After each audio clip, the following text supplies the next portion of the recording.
Olá pessoal, como é bom reencontrar vocês aqui no nosso programa O Tramitando, que está de volta e agora com sinal de TV aberta para toda a população no canal 12.3. E se é a primeira vez que você está assistindo ao Tramitando, seja muito bem-vindo e muito bem-vinda. Aqui a nossa missão é mostrar para vocês os projetos de lei que estão em tramitação na Câmara Municipal, ou seja, mostrar quais são os projetos que os vereadores de São José dos Campos estão criando e que podem ser aprovados, tornando-se lei aqui no município. E vamos ao primeiro projeto do dia, de autoria da vereadora Amélia Naomi. O projeto de lei que mostramos agora para vocês tem como objetivo a proteção de abelhas silvestres nativas aqui de São José, abelhas sem ferrão que estão em risco. O Reginaldo é meliponicultor. Em sua casa, cultiva várias espécies de abelhas sem ferrão, muitas delas que ele mesmo resgatou. Segundo o Reginaldo, o Brasil é o único país do mundo que possui mais de 300 espécies desse tipo de abelha.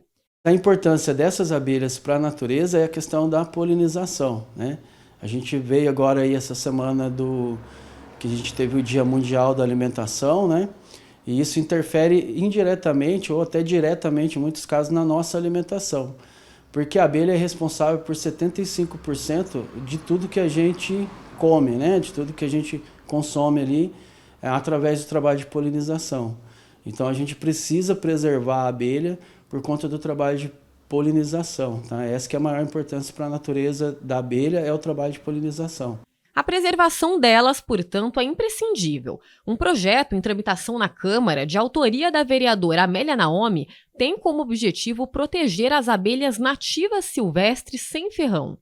De acordo com o texto do projeto, um ninho resgatado, por exemplo, será encaminhado, a princípio, para um meliponário registrado e autorizado pelo órgão competente, localizado dentro da área do município, ou, caso não seja possível, será mantido na propriedade onde foi resgatado, protegido de sol e de chuva. A vereadora Amélia Naomi, autora do projeto, reforça o lado educativo da matéria. O projeto ele é muito importante porque ele é educativo, ele vai para as escolas e os alunos vão ter, porque é uma abelha sem ferrão. Então é um instrumento para o professor discutir a questão ambiental, um instrumento para que as crianças saibam que é possível, né, você defender e preservar o meio ambiente.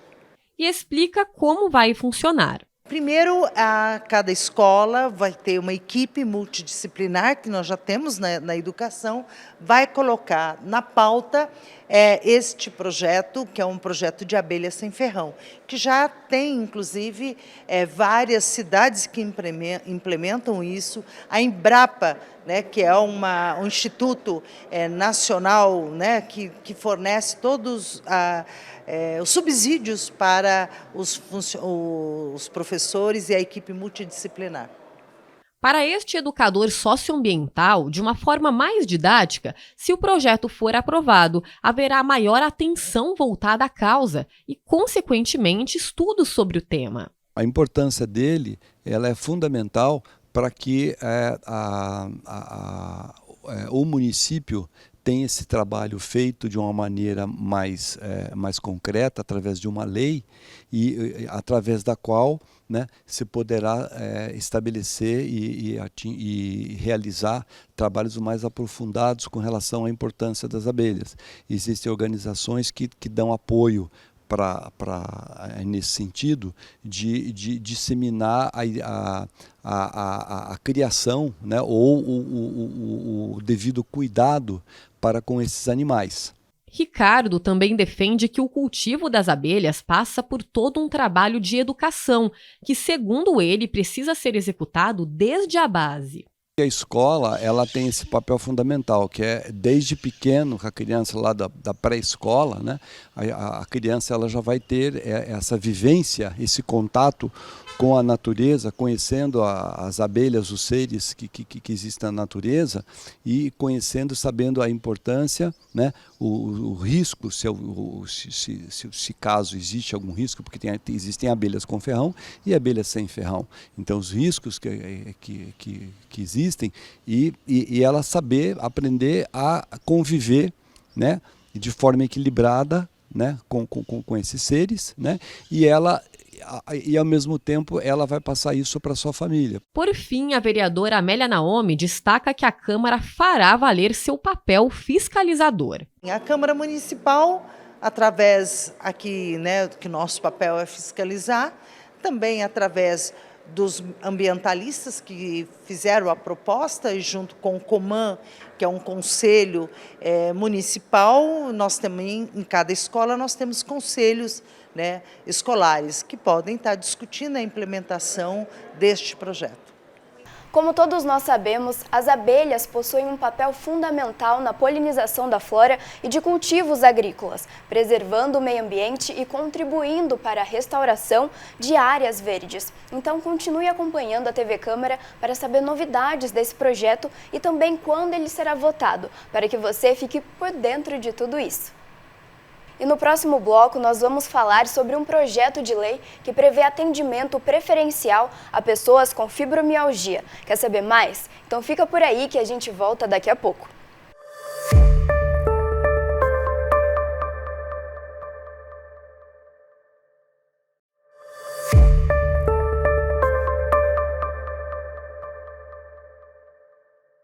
Estamos de volta com o Tramitando, programa que te mostra quais são os projetos de lei em tramitação aqui na Câmara de Vereadores de São José dos Campos.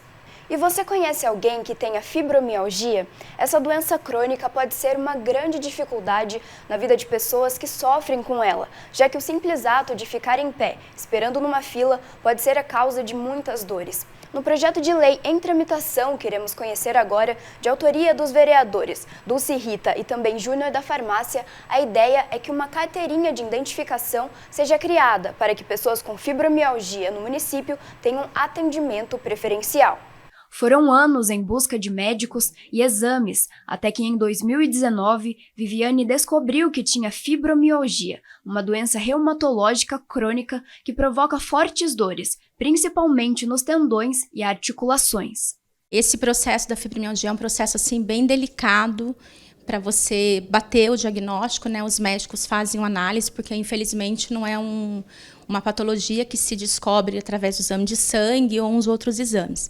Então, a minha fibromialgia foi diagnosticada, quando a médica bateu o martelo mesmo, foi em 2019.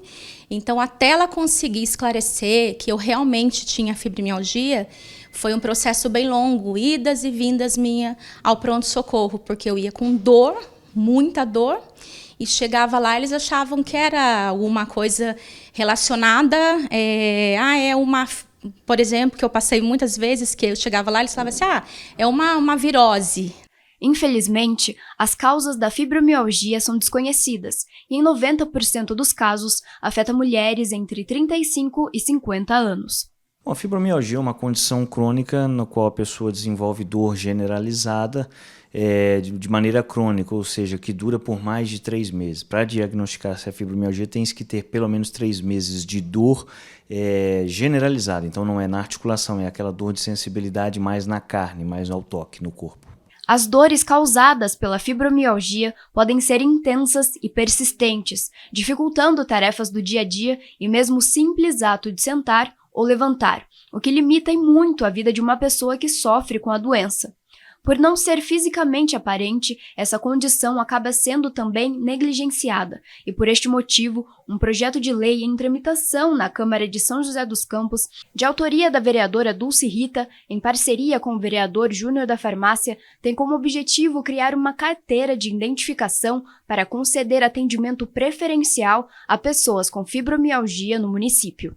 Na verdade, esse projeto é simplesmente para minimizar as dificuldades que as pessoas que têm fibromialgia enfrentam na rede pública. Pelo menos que tenham um atendimento prioritário para evitar filas. Sendo que não tem uma saúde pública eficaz para ajudar essas pessoas, não tem médicos disponíveis, não tem um protocolo que se faça eficaz para minimizar as dores atrozes que essas pessoas sofrem, que essas mulheres sofrem, os problemas psicológicos e psiquiátricos que elas acabam tendo. Então não tem um acompanhamento sistemático para melhorar as condições dessas pessoas.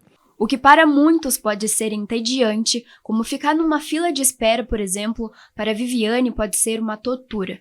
Dessa forma, ela explica o quanto a inclusão de pessoas com fibromialgia na categoria de atendimento preferencial seria de muita ajuda. É difícil, assim, às vezes, assim, para uma pessoa entender e compreender o que acontece com a pessoa que tem fibromialgia, mas se a gente tivesse, né, direitos de algumas coisas, para nós seria melhor, né? Então, isso nos ajudaria muito em vários sistemas, né? Porque para as pessoas que estão de fora, acho que a pessoa que tem fibromialgia não tem nada, né? Como eu relatei, acha que é frescura, que a gente está inventando, porque a gente está com preguiça, a gente não quer fazer nada. Mas um simples varrer uma casa, um simples lavar uma louça, às vezes, né, uma coisa que seja, isso nos causa muita dor. O reumatologista Marcos Moreira também acredita que a criação de uma carteirinha de identificação seja de muito auxílio para quem possui essa condição. No entanto, para que isso ocorra de forma eficiente, também é preciso existir mais conscientização sobre a doença, tanto por parte dos pacientes quanto dos profissionais da área, que ainda cometem muitos equívocos na hora de diagnosticar a fibromialgia. Acredito que nos casos mais graves existe sim a indicação, porque a pessoa ela sente dor o tempo inteiro e ao mínimo toque. Às vezes o simples fato da dor da roupa encostar no corpo já é uma questão dolorida. Então esse tipo de desconforto gera sim a necessidade de que se tenha algum benefício, né, para não ficar aguardando tempo em filas. O grande problema é que às vezes, como o diagnóstico é um pouco complicado na fibromialgia, né, não se tem um exame específico para diagnosticar, existem muitas pessoas que têm um diagnóstico errado, pensam que tem fibromialgia, mas não tem, e existem pessoas que têm a fibromialgia, mas não receberam o diagnóstico ainda. Então é importante o projeto, embora ainda exista a necessidade de educação da população, né, educação no bom sentido, e também o melhor preparo dos profissionais de saúde para reconhecer aqueles pacientes que de fato são portadores da doença e que não têm algumas outras patologias similares e que estão sendo confundidas com fibromialgia. E sobre o tema, a vereadora Dulce Rita ainda chama atenção para as mulheres, que são as principais afetadas pela doença. Segundo a parlamentar, é preciso que o poder público dê mais atenção a elas, garantindo acolhimento e oferecendo infraestrutura especializada na rede pública de saúde. E chamar um pouquinho a atenção ao poder público, que precisava de ter muito mais coisas, que é um mal que está acontecendo com muitas mulheres. Elas estão cada dia com dificuldades maiores para ser atendida dentro dessa rede. Então, pelo menos chama atenção para ver se o poder público resolve de fato, resolver e ajudar essas mulheres. E se mulheres que tiveram a mama retirada após o tratamento de câncer tivessem o direito de realização de cirurgia plástica pelo SUS? Pois esse é o tema do projeto de lei que vamos conhecer daqui a pouco. Vamos para um breve intervalo, mas daqui a pouco a gente está de volta.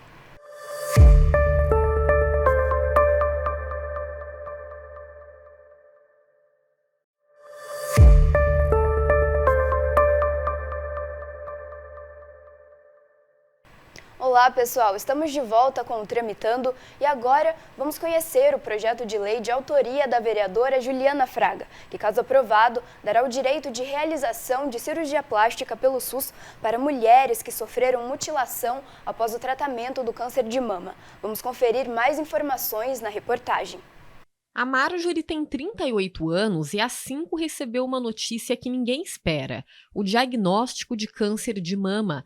Ela já tinha um histórico familiar. Mãe e avós tiveram a doença e conta que o fato de ter descoberto o câncer na fase inicial foi o que salvou a sua vida.